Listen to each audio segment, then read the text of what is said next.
سردیوں کی فجر کا تو اپنا ہی مزہ ہے.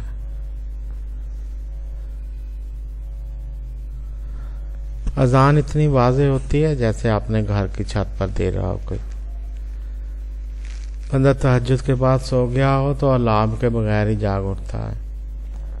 پہلے نرم گرم پانی سے وضو کر کے رضائی میں گھستا ہے اور پھر تھوڑا سا خشک ہو کر دوبارہ اٹھتا ہے. جرابیں اور جرسی پہنتا ہے, کچھ انتظار کرتا ہے اور پھر نکل کر اپنی چادر کی بڑی سی بکل مارتا اور نیچے اتر جاتا ہے. اپنی چھڑی اٹھاتا اور مسجد کو چل پڑتا. گرم گرم لمبی لمبی جرابیں بڑا مزہ دے رہی ہوتی ہیں.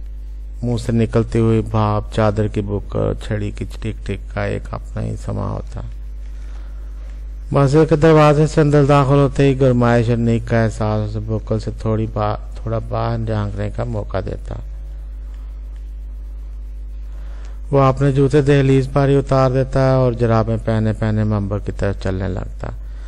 ممبر والا حصہ کتنا پرسکون لگتا ہے. مسجد کے صحن سے بھی پرسکون اور گرم. بندے کو فکر نہیں ہوتی ہے کسی کے ساتھ جڑ کر بیٹھنے کی. کونوں میں جلتے ہیٹروں کی آوازوں کے علاوہ اور کوئی آواز بھی سنائی نہیں دیتی. کچھ نمازی سنتیں ادا کر رہے ہوتے ہیں اور باقی جماعت کا انتظار کر رہے ہوتے ہیں. سردیوں میں آوازیں بڑی واضح سنائی دینے لگتی ہیں. اقامت کی آواز گویا گونج رہی ہوتی ہے ساری مسجد میں.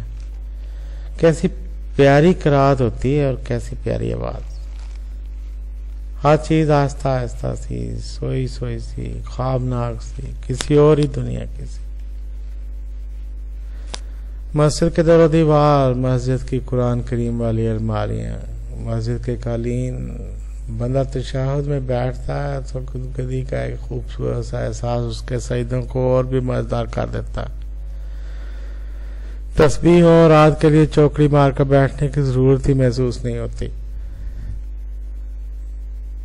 اللہ تعالیٰ ہمیں تمام نمازوں کی خوبصورت سے خوبصورت کیفیات نصیب فرمائے. آمین ثم آمین یا ارحم الراحمین.